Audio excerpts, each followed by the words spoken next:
Okay, I don't know if we're live, but we can chit chat to make sure that there's no technical issues. Maybe the audience could let us know if they hear us and see us.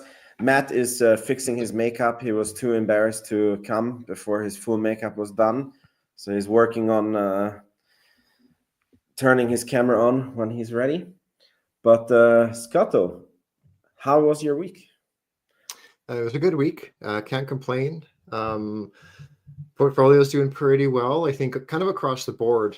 Well, a bit of a mixed bag across the board, I guess. But there's a couple that had a nice bit of upside, namely High Tide and EOS this week. And Redwire, I guess, nice week over week, anyways. But overall, pretty nice. How about you? Yeah, I think I will do an update about my portfolio. I have to do some stuff. Oh, you still haven't done that, hey? No. I mean, it's funny because I'm doing these Airbnbs, which, by the way, they're like going live. 2 is live now on Airbnb. Maybe I can show it at the end of this section. And then I keep thinking like I will have time, but it, like the project ramped up and then it doesn't ramp down, like doesn't go from 100 to 0. Like there's still like the first guests are coming and like there's still more setups to do. So the minute I have time, I will do a big update. But I had to do some stuff to secure my Rocket Lab position, which I did, and it cost me some money. So now my portfolio is basically only Rocket Lab. Yeah, I'm very happy with that. Interesting. Yes. And Matt, I don't know if we understand the makeup is not ready, but maybe you can talk without the camera. Yeah, I can. I don't know what the hell's going on. The camera's plugged in, so I don't know if I just need to restart the application or something. So I'll be with you guys shortly. Market's been good. I was actually out on vacation last week in Outer Banks, so that was a lot of fun hanging out with family. I originally wasn't going to take the opportunity to go, and I was feeling a little bit of homesick, I guess, and haven't seen my mom since Christmas, and I haven't seen my sister in a little bit either. So wanted to just take the opportunity to go and see them, because you never know when you're going to be able to see everybody ever again, So just wanted to go and see them, and that was great. And during the week, just chatting with my brother-in-law about the markets, and just threw more on the 15th. As always, I have a normal Rocket Lab at Next Decade, Venture Global, buy, and I think I did some more SPY and Bitcoin, as always, on the 15th and last day of every month. So awesome, always awesome to be able to continue to add to the markets, and I'm happy still that we're slightly down. I wish we were down a little bit more, honestly, but buying in the $20 range for Rocket Lab, can't complain with that. Can't complain with that at all, and it's been a lot of fun picking up a couple hundred more shares here and there. And I hope it stays here until launch. In fact, I honestly, maybe we could talk about this a later piece. I honestly wouldn't mind if there was an announcement that it got pushed to early 2026 to see the stock go down, because I know it's inevitable, right? I know Neutron is inevitable, and so anyway, it'll be, I'm just trying to buy as much as I can, because I'm very confident that this company is destined for great things, and we're under great management. Yeah, and on that note, this week has been super many announcements. I think some that have flown under the radar a little bit, like maybe we're getting a Neutron satellite network, and maybe Rocket Lab is going into the 5G NTN space, which is non-terrestrial network, which would make it a direct competitor with SpaceX's Starlink, Kuiper, and many others who are in this field. And so it's been some time since there has been so many major announcements on to go through on Rocket Lab Weekly. So excited about this episode. This is episode 81, and we got Matt. Okay, so there we go. Perfect makeup. I see that they did a good job on the hair. It's looking good, man. Thank you, much appreciated. So cool. Let's take the news for the week. We're going to start with the most boring one first, and then we get to the most exciting ones in the end. So the first one is here. Planetary science is in the DNA of Rocket Lab. We're embarking on the first private mission in search of evidence supporting signs of life on Venus. Thank you for Supercluster HQ and Squiggly Volcano for talking with the team to learn more about the next interplanetary endeavor. The reason why I thought this was interesting is because it looks like there is a documentary brewing. Sorry, that's the word I was looking for. About this Venus mission. So yeah, the last documentary was pretty cool about Rocket Lab. So I'm happy to see another one. I don't know if you guys have any comments about this one, or we can just go to the next piece of news. Nothing from me here. No. Cool to see though. All right, I take Matt's silence as he has nothing to comment on this one. I'm not smart enough to comment on that. Yeah. All right, Vince, are you screen sharing, by the way? I should be. Oh my God, I wasn't. Thank you. You're the doge of this team. You know, the tech support. Good. So we go to the next one. This is super exciting. So Rocket Lab has been approved to 2 multi-billion-dollar hypersonic technology development programs, one in the US, one in the UK. It's a bit tricky because the US one is a IDIQ contract, which means that it's $46 billion, and it's not even only for a hypersonic experiment. It's basically part of the US Air Force enterprise-wide agile acquisition contract, EWAC. So it can be many other things in this. And basically this gives Rocket Lab the right to bid for this program. The one in the UK, which is $1.3 billion or 1 billion pounds, is basically strictly testing of hypersonic technologies, where Rocket Lab can bid. Ironically, it might be that Rocket Lab wins more money. Probably not. Probably they will win more money in the US. But what's tough for me with these announcements is that these are amazing news, but you just can't quantify them yet, because it's not like they won $1 billion contracts in these two countries. They won the right to bid on these with nothing guaranteed. I think let's start with Scotto. You're the numbers guy. What is your interpretation of this? Well, I mean, there's I guess a couple approaches to this, and as with any of these new announcements, there's some folks that are taking this as this could be all $46 billion to Rocket Lab, or a few different takes, right? So the 46 billion, as I understand it, 10% has already been claimed largely by Raytheon and Lockheed Martin. And then outside of that, despite the kind of framing of this announcement, the US version, the enterprise-wide agile acquisition contract, this isn't exclusive to suborbital designing and manufacturing. It's a little bit more broad in terms of what was it called? I want to make sure I get applications that include missile defense interceptors and kill vehicles. So think missiles, strategic, tactical, and hypersonic missiles, and reentry systems. So it is a little bit more broad than just HASTE. But to kind of for the stuff that is HASTE, some other folks were like, okay, let's keep in mind that this is only for launch. But I'd like to remind everybody that following the November 2024 HASTE launch, Rocket Lab posted that not only did their team successfully complete the launch, but they also designed, manufactured, assembled, and integrated the experimental instrument for the test on a highly accelerated timeline. So to kind of summarize what I'm saying is kind of what you were saying, Vince, is these are exciting, but a little bit unknown. But I think that this is more than just the launch part of things. I'd be willing to bet that a lot of this is going to end up going towards space systems as well. Awesome. Sir Matt.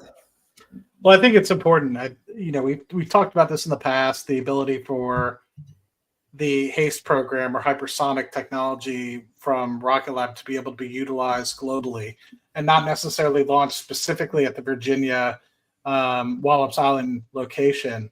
And I think this is the first iteration of seeing that outside of potentially being launched out of Wallops Island. And this is a big deal because one thing could happen.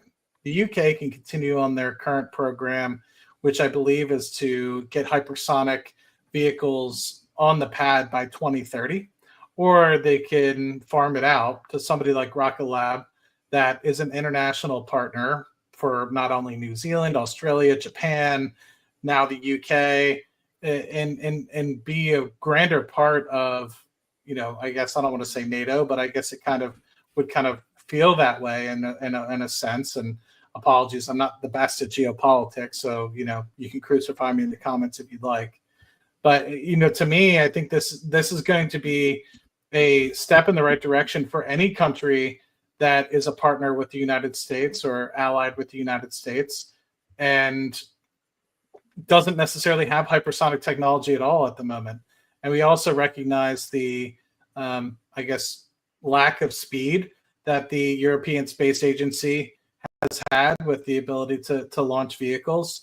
And they're probably just focused on getting the Ariane 6 off the ground and not necessarily focusing on hypersonic. So in this particular case, this is not only a step into the UK, but potentially a step into all of Europe to be able to take over an entire market, specifically when it comes to defense. And once again, I don't want to highlight HASTE as an offensive rocket. I always consider this as almost like a defensive rocket, or an ability to fast communications or go to remote locations and deploy something overhead, etc.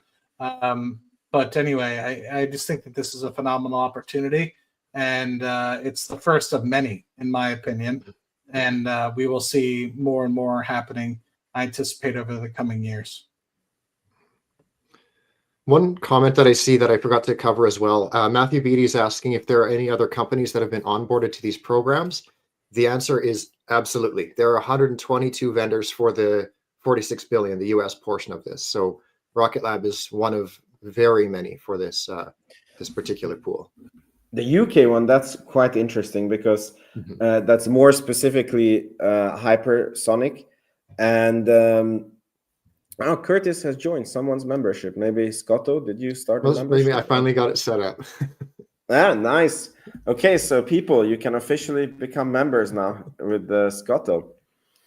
So what I was trying to say is a few points. So whatever we think about Trump's politics, it is like he's basically saying that the EU has to defend itself and it cannot rely on the US cannot freeload on the US. I think that's his state of mind.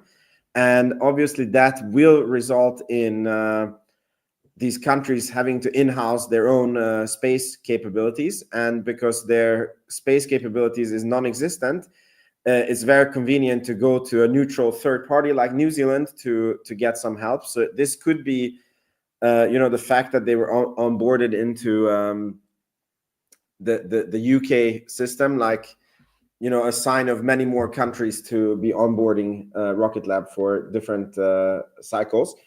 And the second reason why it's interesting is because I think it's a lot less competition on hypersonics, because when I look in the US side, I believe that there's one more company that can help with the hypersonic launches, but they launch like from an airplane. So they have like a rocket under the wing of an airplane. And my understanding is that it's very different. Like it's not testing for the same things as HASTE is testing for. But in the UK, I don't know. Do you know, Scott, how many companies are onboarded into this? I'm not sure about the UK side. What I can say is that there is no current operational UK hypersonics, and I just did a quick search using Grok, specifically around all of Europe, and really it's just the big 4 or 5 names you'd expect that have some sort of technology being in development, which is the United Kingdom, France, Germany, Italy, the Netherlands. I don't know if you consider that the big 4, but they are 4 or 5 largest countries within kind of Europe there. But you have a plethora. I could go through the entire list, but it's pretty much the remaining countries in Europe that have no hypersonic technology or programs in order to get that. Just leaving, in my opinion, the market wide open for all of Europe, comparatively to the United States, where we have Lockheed, Raytheon, Northrop, Boeing, Aerojet, Kratos, Leidos, etc., that all provide some sort of technology for it. And so, to me, I think there's a lot of opportunity in this particular contract going forward, specifically for opportunity not just in the UK but the EU. All right. I just want to say it's raining memberships for Scotto. I think After 19 has also joined Scotto's membership. So it's pretty cool. Well earned. Exactly. Awesome, guys. Yeah, I think I just also have to say as a last comment on this, I know that HASTE theoretically could have been a very big thing. Like we have been saying it for almost a year now on our channels. But I'm very surprised, like how well it is doing. Like it almost feels like it has, like it's outselling the normal Electron launches at this point, or has a potential to be as big or a little bit bigger than the Electron launches. And for me, it's like it feels like it went there from one day to the next. Like we understood that it's like a big possibility, and then they're just pulling in all these billion-dollar on-ramping of different programs. And I mean, we have to see in the future what happens, but definitely a very good sign. Okay, so, and then talking about going good for Rocket Lab, there's this guy who's really good at numbers. I wish he was here with us today. Oh no, wait, he is. So he did an updated look at the known Rocket Lab launches for 2025. And I believe that you list 9 launches here. That is 1, 2, 3, 4, 5, 6, 7, 8, 9. Exactly. And then we have already had 5 launches. So that puts us at 14. And you are saying that this doesn't include 4 more HASTE launches. So that's 18. 3 more Black Skies. So that's 21. 1 more Hawkeye. That's 22. And 4 more IQPS, Japanese provider. That is 26 launches that is possible this year. I'm like, wow. Last year, the launch business was a complete drag on Rocket Lab, and Space Systems was like getting us out of the doo-doo. And this year, I think Space Systems, I mean, it's always very hard to tell how they are doing until we get into earnings, but feels like the launch business is really having a breakout year. So yeah, I give it over to Scotto. I mean, yeah, it's cool to see. So I'm not sure. Like, I think some of these, like, I mean, obviously, some of these will probably end up getting pushed into 2026. But it's still, there's no shortage of launch potential for this year. And I mean, yeah, I don't know what else there is to really say. Like you kind of nailed it, Vince. It's just launches. There's no shortage, and keep in mind, like there's just onboarding after onboarding after onboarding of like there's going to be like just it seems like a wave of HASTE launches that are going to be signed immediately. Like we might even get news in a couple of weeks here for earnings, but like guaranteed by the end of the year, we're going to have more than than the HASTE launches that are currently in backlog. Yeah, it's I know that there's plenty of people out there that are weary of the fact that there hasn't been a launch yet in Q2, as far as I'm aware. And we've gone kind of over or close to a month now without a launch, but it's not infrequent that we experience lack of launches for a month or maybe even 2 with Rocket Lab. And we always know, and we kind of go through, I shared a graphic last time where we generally have very rapid pace of 3, 4, 5 launches, and then we go silent for a week or 2, and then we have 1 or maybe several others. And so there's always this kind of wave of, as we continue to go closer and closer to the asymptote or that we're trying to achieve, which I don't know what it is. Is it, once every 3 days? Is it once every, 2 days, etc.? In the long term, there's always a slight dip up of the average of the last 5 launches, right? It goes down very rapidly and then it slightly comes up and then it comes back down. So I think right now, just give it some time for anybody that's impatient and says, hey, we haven't had a launch yet here in Q2. We're supposed to be averaging about 5 or so launches per quarter this year to achieve kind of a 20 to 22 plus sort of launch cadence. I would just say give it some time, and overall, I think in the long term, things will be fine. And I think we just need to, what's the word I'm looking for? Give time for the partners to get their stuff up and running as well, because a lot of these businesses that we're assisting with are still they're still in their infancy, and also trying to get to a place where they can ramp up cadence as well. Like Black Sky, for example, being one that is now at least EBITDA positive. Now they have the opportunity to potentially ramp up slightly more and create more satellites and not necessarily have to go into the red. So it'll be interesting to see how these other opportunities kind of come forward. And if you can remind me, is it IQPS or is it Kinesis that had a 5 launch deal that just concluded? That was Kinesis that just concluded. Yeah. Very good. Thank you for reminding me. All right. Thank you, Matt. So we go to the next one. This, I just thought it was interesting, not earth-shattering. Am I sharing tech support? Yeah. Am I? Awesome.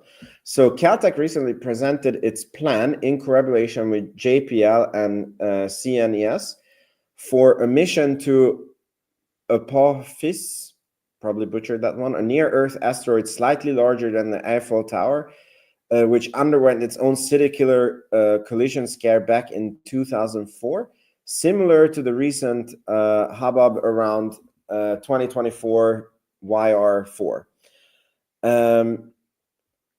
So what's very interesting is that this university, in its presentation about sending a satellite, they were planning to use Rocket Lab's Neutron and Rocket Lab's own satellite bus to basically go visit this asteroid. I think they had like a 2029 or 2028 time frame. So it's very cool to see that there is demand for Neutron. It's not earth-shattering and it's a university, but yeah, I don't know. Do you guys have anything to add to this, or did you see this one? I didn't see it. I saw it briefly. I wasn't sure what exactly it was, but that's cool to see. Let me ask: is this a university project, or is this like a legit project that's going to be in collaboration with the university? Because I'm just trying to understand. Hard to tell at this point. Okay, very good. Yeah, as I said, I don't know how serious it is, but yeah, it seems interesting though. At least the I feel like most people would gravitate towards using some sort of SpaceX vehicle or something like that. So even if it is just even if it is a capstone project or something like that somebody's using in university, the fact that they're using a Rocket Lab vehicle is very awesome. But you see, you bring up a very interesting point that they would use a SpaceX vehicle, but SpaceX probably cannot guarantee a launch time. Oh my God, sorry guys, I'm so tired I can barely speak. So with Rocket Lab, it's like you're not waiting for anyone. They're your private ride, your private jet. They leave when you want them to leave, and I guess when an asteroid comes close to Earth, which happens, I don't know, once in 100 years, maybe you don't want to miss it because SpaceX is booked up. Mm-hmm. So use case for Rocket Lab. We just unlocked it. Okay, cool. So now let's get into the drama this week. So Rocket Lab did a filing, and this filing was for the FCC for radio frequencies, and it looks like it was for the first launch of Neutron, and they used some very interesting wording here. They said that these filings are for the Neutron satellite network. And then we have this post here by Space Talks. We have gone through the unclassified databases, including with the filing. It provides a detail of probably the first tranche of Rocket Lab constellation. Given the technical information, it appears to be a 4-satellite constellation for a direct-to-device / SATCOM service optimized for coverage of the USA and Bermuda. Here's a summary of the most relevant technical data, and then some Chinese technical data, at least to me. Yes. And I don't know if, because there's like a whole story here, I don't know if we should insert comments at this point, or I should like get to the end of the whole story. Yeah, I'm going to ask, are you planning to talk about the Neutron launch window as well here? Yeah, so basically in this, they are pinning the Neutron launch window to September, like no earlier than September 2025. So yeah, there's that news. That's also big news. So and then that's no earlier than. So it can be later, but no earlier. And let me see if I finish the story here.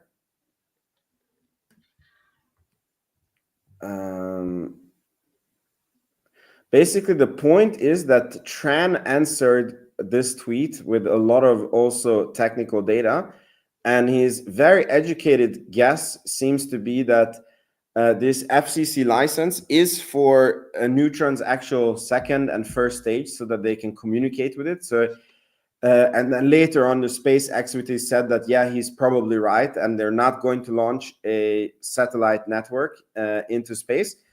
But I was thinking a lot about this, and I'm like, okay, they are sending a Neutron up in space, and it's not being used for anything. And if they need to test something on Flatellite, it would be kind of a free test bed. So it wouldn't be, I don't know, I guess it would be kind of smart to try and chance deploying some of their own satellites to test them. But what do you guys think? I'm going to rewind a little bit first, because there's like, I guess a little bit of not as exciting news, but it's still cool news. I guess it was Tuesday night. Okay, so it's kind of a funny story, but I often check the FCC's website because I like to keep an eye on the Electron launches, specifically out of Wallops. So for all 3 of the HASTE launches so far, we were able to determine like months, if not weeks, or weeks, not months, weeks, if not months in advance, when these HASTE launches were going to happen. Because as we kind of saw here, there's a mention of like, oh, September. So I was kind of just shopping around, and I came across these 2 FCC documents, one of which explicitly mentioned a suborbital Electron that was scheduled with a window for the second half of the year. So opening July, ending December 31st. So the kind of news there is we're getting a HASTE launch probably in July. It's not explicitly stated, but this is probably the missing Hypersonics launch from supposed to be in Q1. The other document that I stumbled across, I didn't realize what I was looking at, but I sent it off to a few guys that I talk about the launch stuff with. And they were like, hey, holy shit, do you realize what you just sent me? I was like, no, I like kind of fill me in. And yeah, to make a long story short, it seems like this is what we're looking at is Neutron. And the kind of way it was derived is from Tran and I think Jacob, like determining the GPS coordinates and like cross-referencing between the old HASTE documents to this one. And they also went so far, I think it was Jacob, he was going so far as to like identify the measurements of the antenna on either FCC document, is able to derive, well, like, this one can't be on an Electron because it's too high up off the air, off the ground. So there was a lot of like muddy information kind of in between, but that kind of is what catches us. Oh yeah, and then there's a mention of like potentially 4 craft being on there.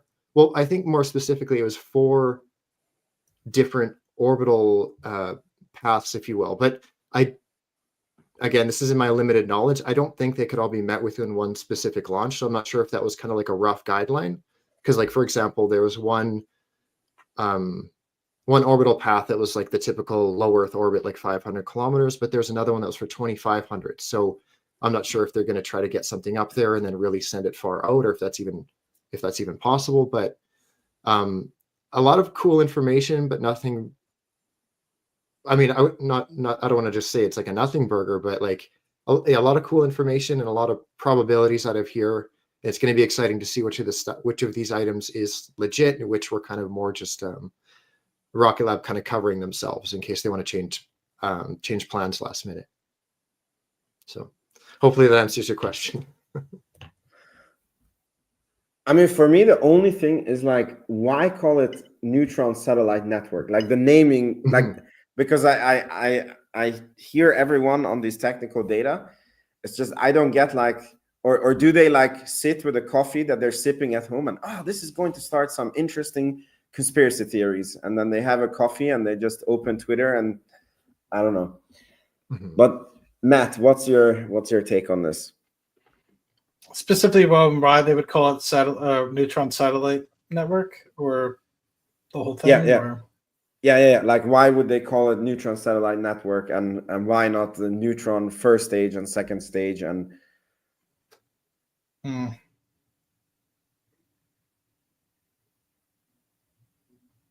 don't know. I don't have an answer. Could it just be like a vague, like insert a random title kind of a thing too? Like maybe we're hanging on to that too closely. Or like the definition of satellite, like anything that orbits the Earth that is man-made, and then it's like, okay, that would fit, but it's just okay. But the plot thickens. So here we go.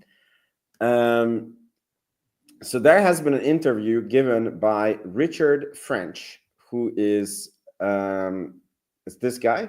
He's the director of business development and strategy for Rocket Lab's Space Systems division. Okay, so he's not nobody. And in an interview, he basically said that what Flatelight provides is an elegant solution for large aperture systems without the need for deployable antennas.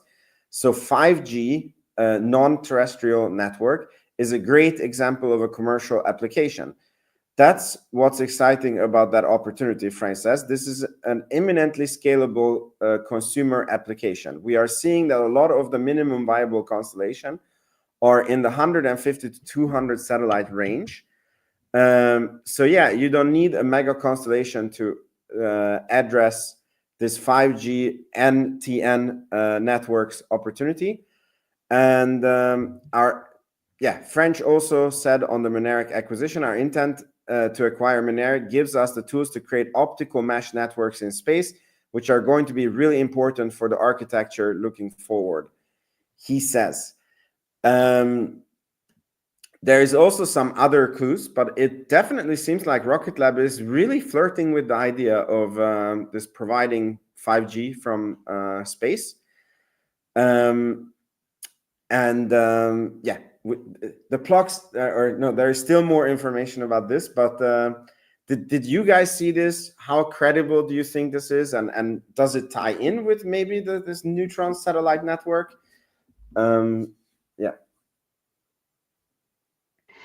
I think plausibly. I mean, the conversation has always been that Neutron was going to launch some sort of communications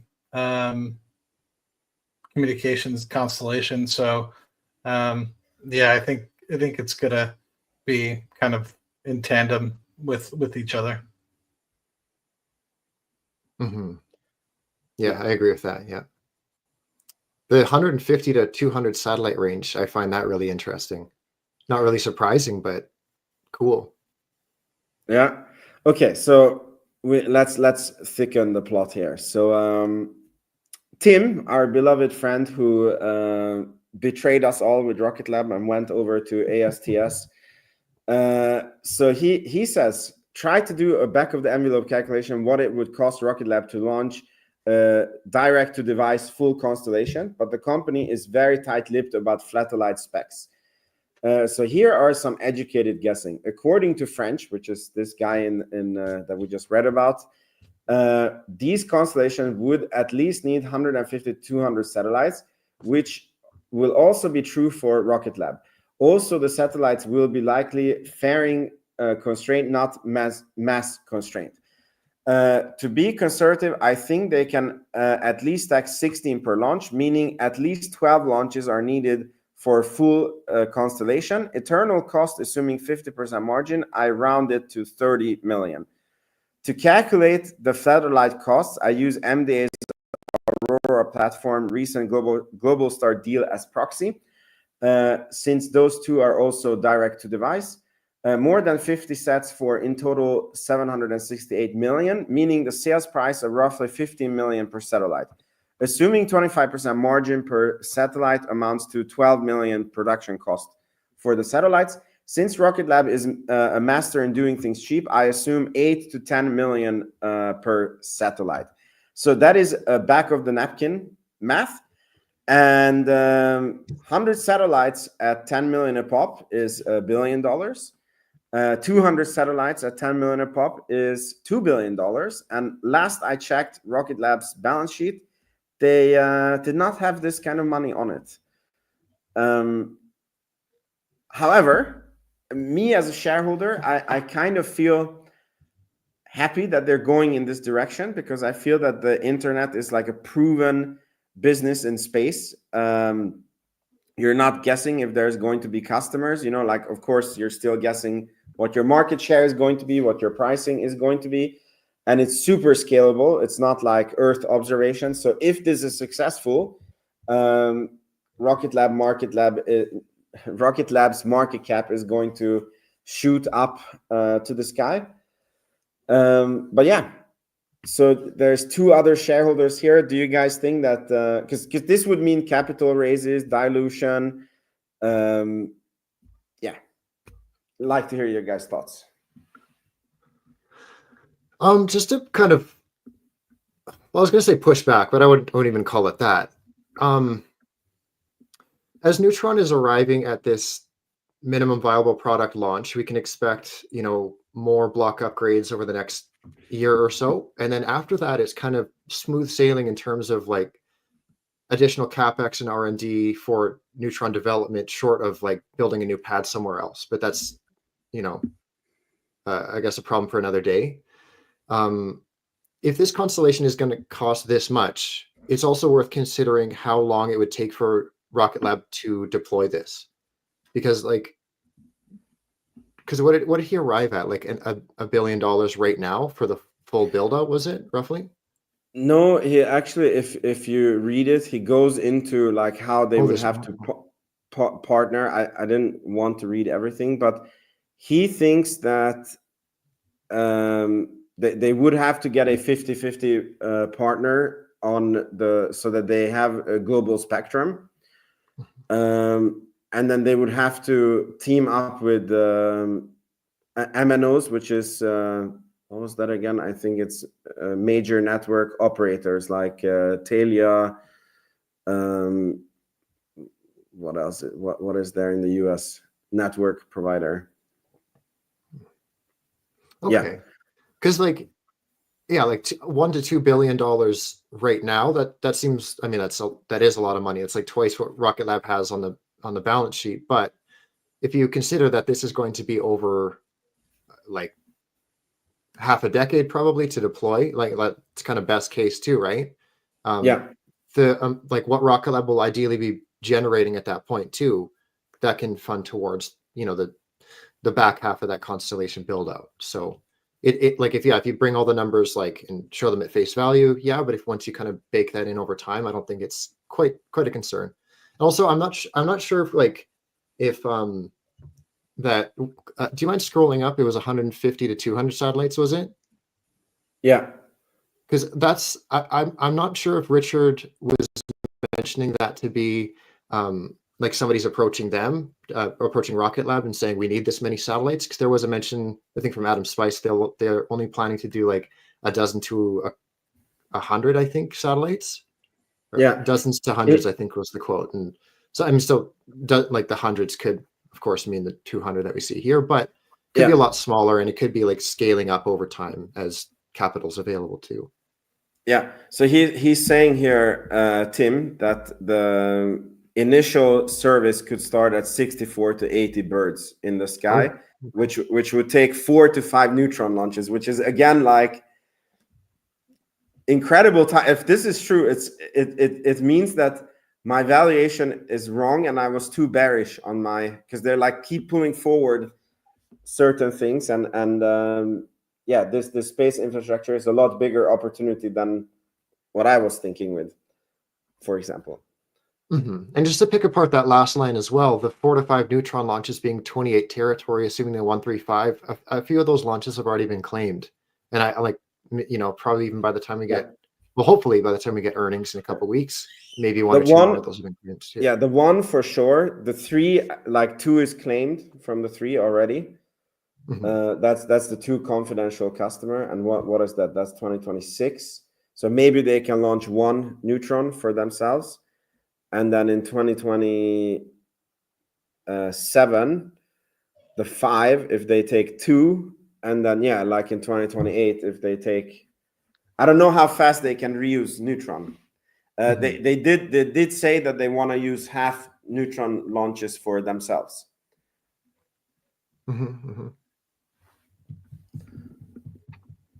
Yeah, I don't know. It's I think they're trying to pin the same constellation with, say, Starlink and what ASTS is trying to do, and I don't think that they'll be similar, but they won't be completely similar to the point where you need 150 to 200 satellites. I'm thinking more, I don't want to say boutique, but maybe that maybe it's somewhere in between. And now with kind of more knowledge about potentially being able to be used with devices and stuff of the like, maybe it will end up being more satellites than I was initially intending. But I don't know. I really don't know with respect to how exactly and how many constellations are going to be up there, when they're going to be up there. I'm still confident that within the first 2 launches or so, you're going to see Flatelites going into space, but I don't know. I really don't have an idea. I mean, to me, the SDA is going to be getting Flatelites or something comparable to it by 2027. So why you wouldn't take the opportunity to test one in 2025 or 2026 is beyond me. So continue to push it out to 27 and beyond, which I think a lot of people are saying, Rocket Lab can't have some sort of constellation or vehicle up there before 2028. They have to come out with this brand new X, Y, and Z. It's like they've been here before, right? They've made plenty of different satellites for plenty of different opportunities and have done very well in this space. So why they wouldn't be able to create something like this and put it up into space, but by the time 2025 ends is kind of beyond me. But anyway, that's neither here nor there. But I just think that we could speculate all we want. I think at the end of the day, Flatlight's going to be a bigger deal than what I think a lot of people are giving it credit for. But I think it's a valiant effort by Tinfoil Timmy to be able to put this together, and I hope it's a good continued conversation. And I'm joking when I say Tinfoil Tim. Tim's a valuable member of the community. I was also joking when I said he betrayed us. He's still a Rocket Lab. He's still a Rocket Lab shareholder. He just, for some reason, gets a lot of flack for, I don't know, going all in on ASTS. He provides more of a neutral stance on maybe some of the news that comes out, and so some people consider him like, is he bearish? Is he neutral? Is he bullish? Nobody. But I think he provides a devil's advocate way of looking at anything that comes out, because generally when we see Rocket Lab, we're always wanting to be bullish on it and never think in a negative light. But I think Tim does a good job of providing both sides. I thought he was like the cyber prince of ASTS when I see his tweet. No, I'm kidding. So yeah, I mean, the reason why I really wanted to highlight this tweet is because I wanted to do this research myself of like, okay, what do other similar constellations cost? And he has already done it, so it saved a lot of time for me, and I think it does give you a very valid picture if Rocket Lab is, or how do you call it? He's at least in the ballpark. That's what I want to say. If Rocket Lab does go this way, and there is more and more signs that we are going this way. So it's very interesting. Mm-hmm.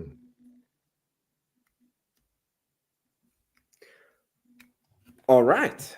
So that was all the Rocket Lab news for this week for me. The only other news there is a public service announcement from me. I don't understand why everybody is bagging on these women who was in space.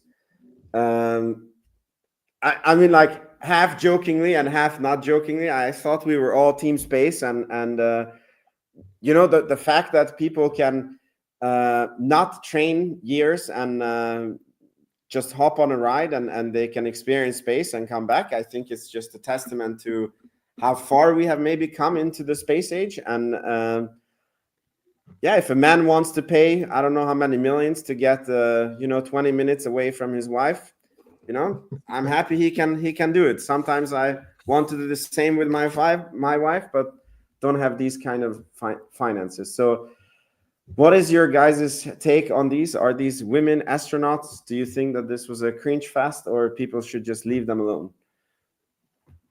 I can see some strong opinions here. Yeah, I don't know. Kind of half biting my tongue.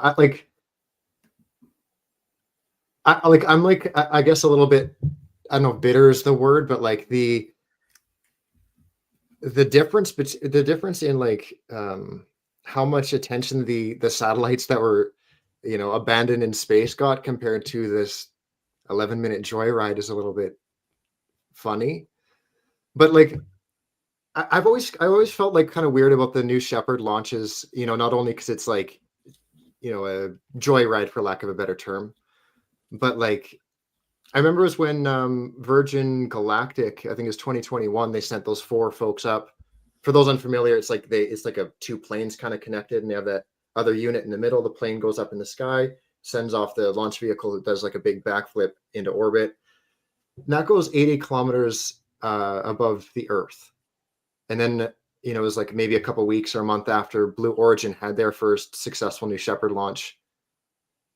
And I guess what kind of like put a bad taste in my mouth for New Shepard just kind of in general was like when that launch was concluded, it wasn't this like, hey, congratulations, we to the brave people on board. It was this like, hey, check us out. We actually went to space.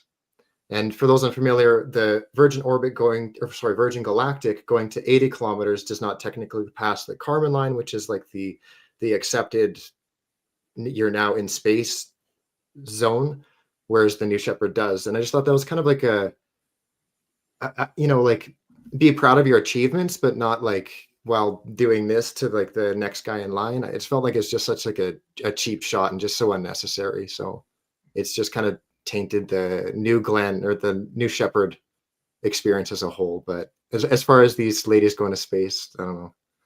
I'm just glad we can identify what a woman is again. We can all agree finally. Weird few years, but we're here. Well, don't speak for me. I don't agree. No, I'm just kidding. You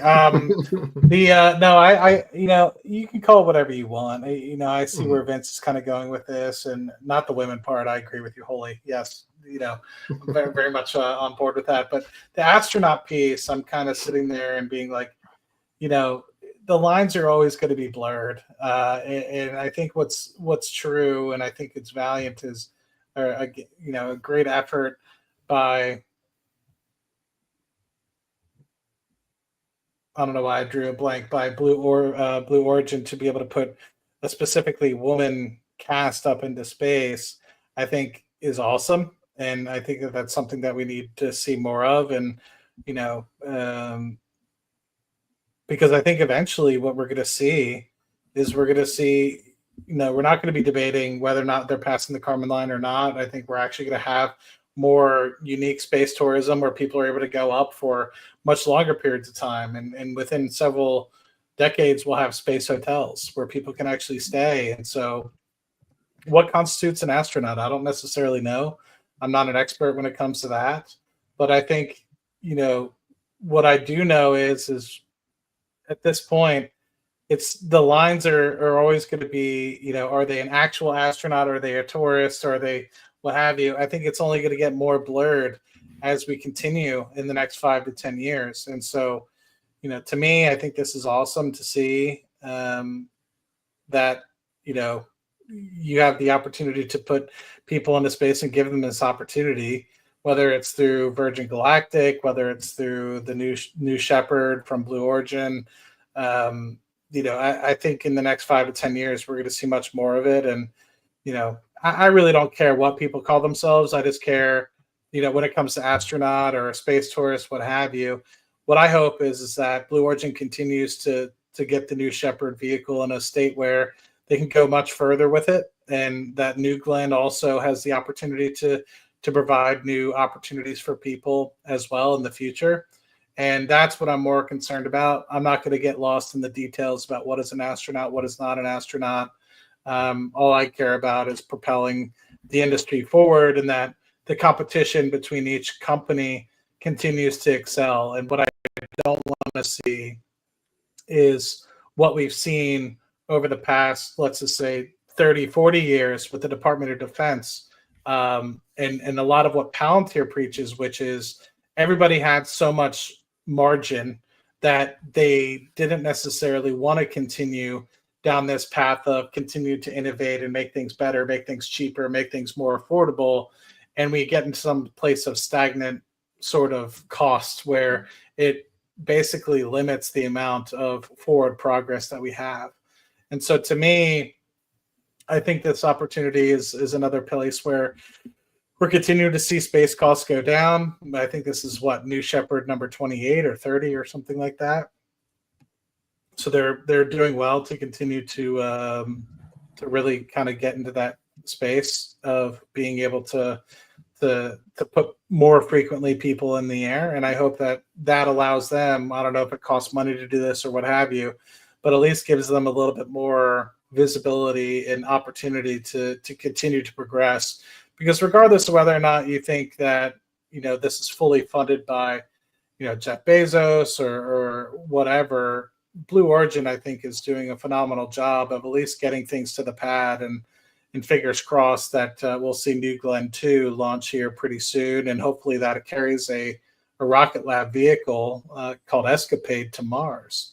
And so, you know, I'm not getting lost in the details, the trivial, you know, nuances of it being an astronaut, non-astronaut. I personally am looking past it. I'm just looking forward to the future. And I think at the end of the day, I hope to see more ladies going to space. If you don't mind me stepping back in for a less negative take, or however you want to say, I think that it's also great overall, because it seems like every conversation that I have with somebody who is just kind of like, you know, what are your interests? And I start telling them about like space or investing. One of the first things that I always hear is like, well, isn't that a big drain on the budget? And right away it's like, well, I think a lot of people can't even wrap their head around like how much goes to military compared to how very little goes to space. And I think that even just like that kind of presence of like, oh, my favorite pop star went to space does kind of alleviate a bit of that like weariness, that lack of understanding, we'll call it. So overall, it's probably great for public sentiment. Yeah. And me, as a last comment on this topic, is that, you know, space travel has been super expensive. And so even if you can pay that money, you have, like, I don't know if you guys saw the Netflix documentary of what was it called? Something with the four, like when Jared Isaacman and four others went to space, and I think they had to train for like 6 months full time, and then 3 weeks before the launch they had to like quarantine themselves and like move to the base, and that's just, even if the costs come down, like going through a 6-month full-time training, it's just not viable for most of the population. So it's actually beautiful that you can put on a suit, as long as it fits your silicone things, you can go and you can come back, and yeah, so it is the future. As Call Me Curtis said on a very hilarious comment, thank God it was pressurized, otherwise there would be silicone explosions in that capsule. The comment section as a whole is just unhinged. Yeah. It's beautiful. Inspiration 4, yeah, exactly. That's the one that it was. Inspiration 4 mission. Cool, guys. Yeah, I don't know if the audience has any questions that they want us to answer. Obviously, we're the best at predicting Rocket Lab's share price next week. We know exactly if it's going to go up or down and by how much. So make sure you ask us that. And yeah, other than that, I don't know if you guys have any comments you want to in closing. What I will say is I've steered away from covered calls over the last few weeks, but what I have done is on the Thursday or Friday, if I have the opportunity and I don't think that there's big announcements or anything coming, then I'll try to sell, contracts for a penny super far out of the money. Like, I'm not talking like, if it's trading down, bottom feeding or whatever. Yeah, I'm not trying to sell it at like 21 or 22. I'm selling it for like 1 to 2 days expiry, if that. Super far out of the money. So I think I sold some like 28s on like Thursday for a penny. I was trying to get a penny and a half or two, and I just couldn't. But I got them for a penny, and so what it does, I mean, if you have enough shares, it allows you to buy a couple more. And it's not a lot, but I guess at the same time, you're kind of hoping that nothing crazy comes out that'll shoot the stock up 40%.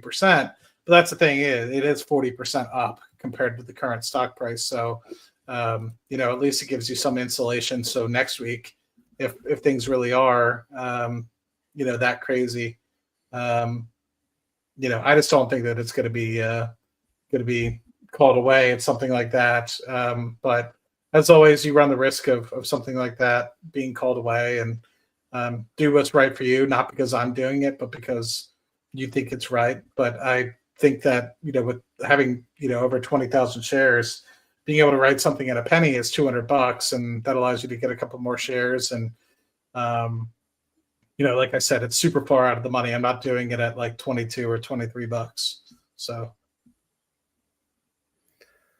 Yeah, I can tell you guys stories about cover calls that you don't think will go in the money and earns you money.